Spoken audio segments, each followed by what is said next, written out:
sorry, I'm not going to sing for you. That's not my specialty, so I'm not going to do that. But hey, thanks for stopping by, checking the video out, checking the channel out. Really do appreciate it. Yes, we're going to go over Jack and Diane today. Awesome song from the 80s.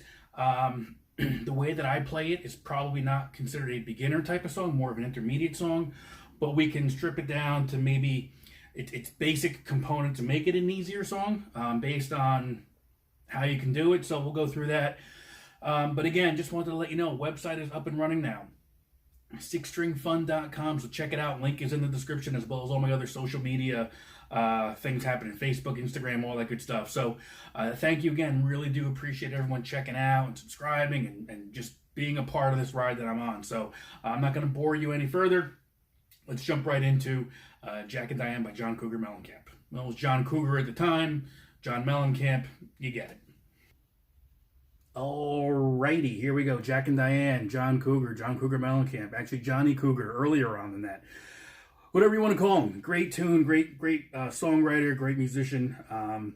Let's kind of jump into this. There's a lot of different parts to this tune that are I guess they're kind of glued together in a way. You've got your intro, you've got the verse, you've got the pre-chorus, you've got that little kind of breakdown in between chorus and verse, and then I guess kind of the breakdown at the end with that, very well-known drum solo. So the tune itself, it's going to be A, E, and D for the intro, right? So, but what I'm doing is I'm using triads. So that's what makes it a little bit more of a not so friendly tune if you're just a beginner. I'm working off triads right now. Basically, your fourth. So this is an A triad right here, right? A, I should say D string, G string, and B string, right? If you can see that right there, that's how I'm doing it, okay? Again, you can play the A here. I like this better because then I kind of get this open E involved as well. What you can do here, I'll show you how this flows better for me. So it's going to be, I'll play it for you and I'll break it down.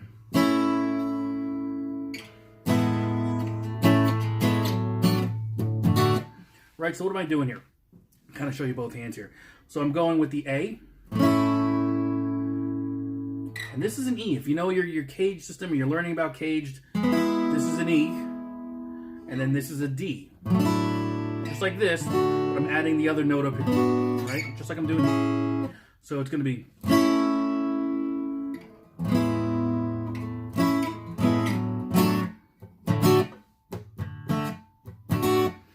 So it's 2 right there, and then you do it again a little bit quicker.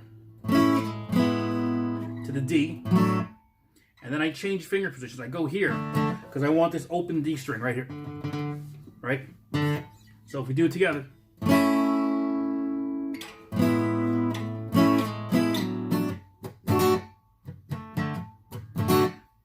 I'm always a little bit sloppy here for some reason, but if you can kind of just get that D string really clean, that kind of makes all the difference. So I try, sometimes I get it, sometimes I don't.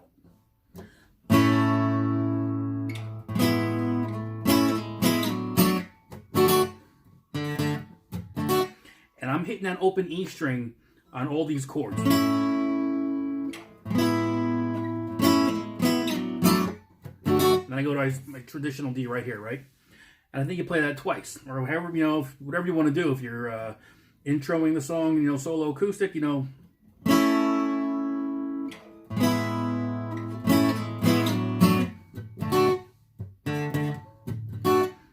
it again.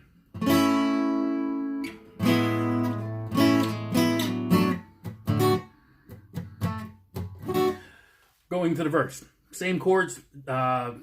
The strumming pattern, the dynamics are going to really change completely here. So instead of what we were just doing,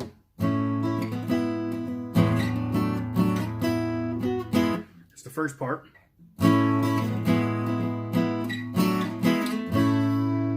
So again, back to these triads: A to the E, D, right?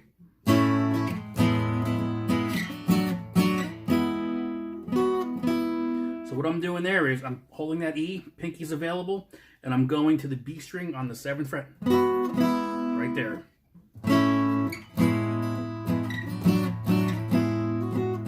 Okay, and the strumming pattern, I just kind of go with it.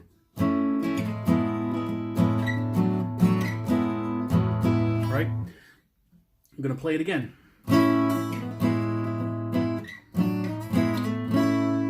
So we go back to the A. We start with the A, we're ending on the A, so all together.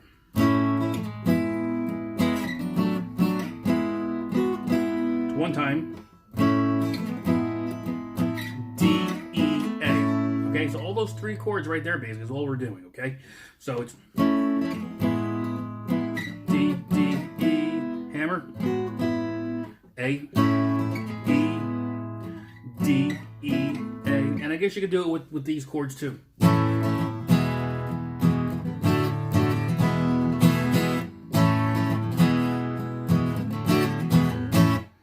Whatever works for you, you can do it that way. I just like it this way. It just tends to flow. I think it's got a better sound to it. Just kind of with that droning E in there somehow. So that's the first part. And then you kind of got this.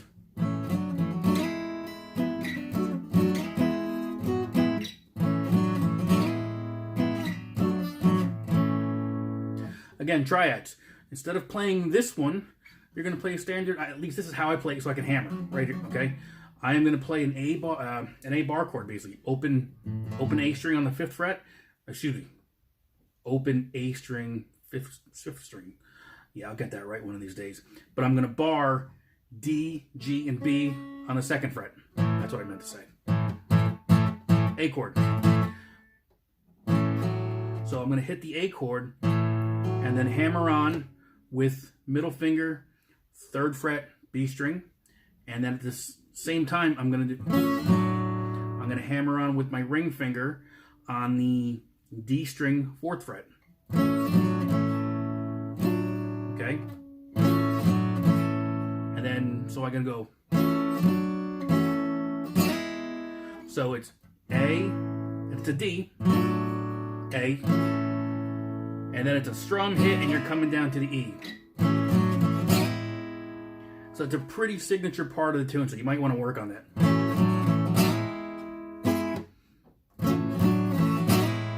Back. And again, nothing we haven't done already, basically. So it's A.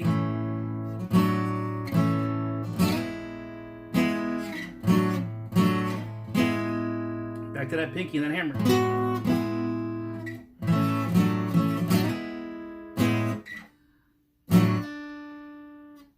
If I go slow, I lose track here.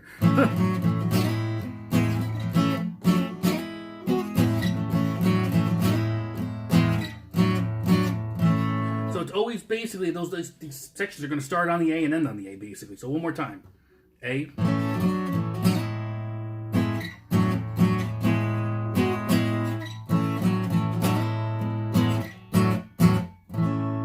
And all we're doing is playing triad. So it's basically this triad here, this triad here, but I'm barring here to get that whole shape. Triad here, triads here. So it's pretty straightforward thus far. And then you're going back to the verse.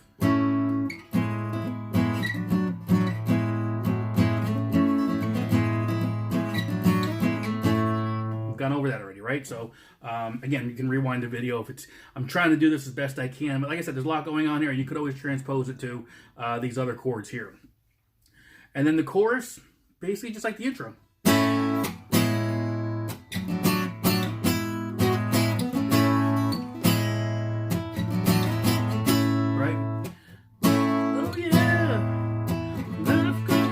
That was wrong.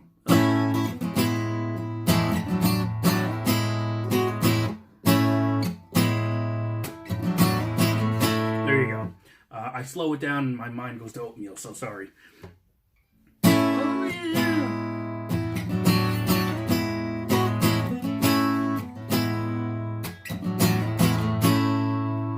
All right, and again, you're going to be throwing this in there again a couple times.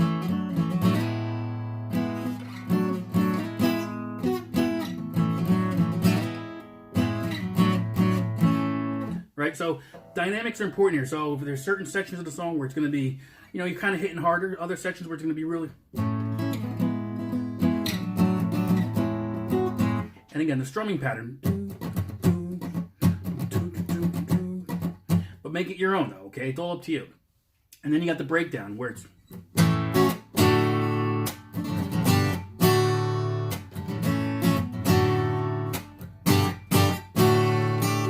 So what am I doing there? Really straightforward. A, D, G, D.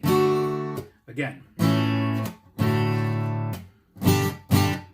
then I'll hammer on just to kind of give a little flavor there. Do it again. Then it's going to change on here. Okay, that's going to be A, D, E, and then the drums. Well, it's kind of clapping, I guess. You know, you've got to listen to the song and make it your own. Again, if you're doing the solo acoustic, you make it your own, you're all good. But that's basically it. And then it comes back to the, oh yeah.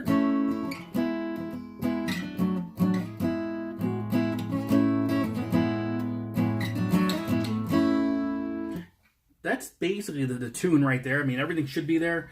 The only thing that I do differently, when I end it, instead of kind of, I think on the album, it kind of starts driving it.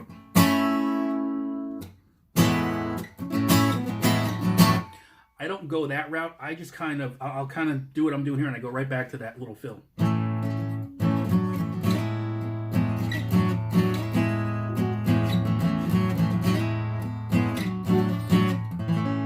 That's how I usually get the tune. So, hopefully that made sense. In my head, it seems a lot easier than maybe what I tried doing here, so I'll try to answer all your questions, but it's pretty straightforward, but it's great exercise for triads.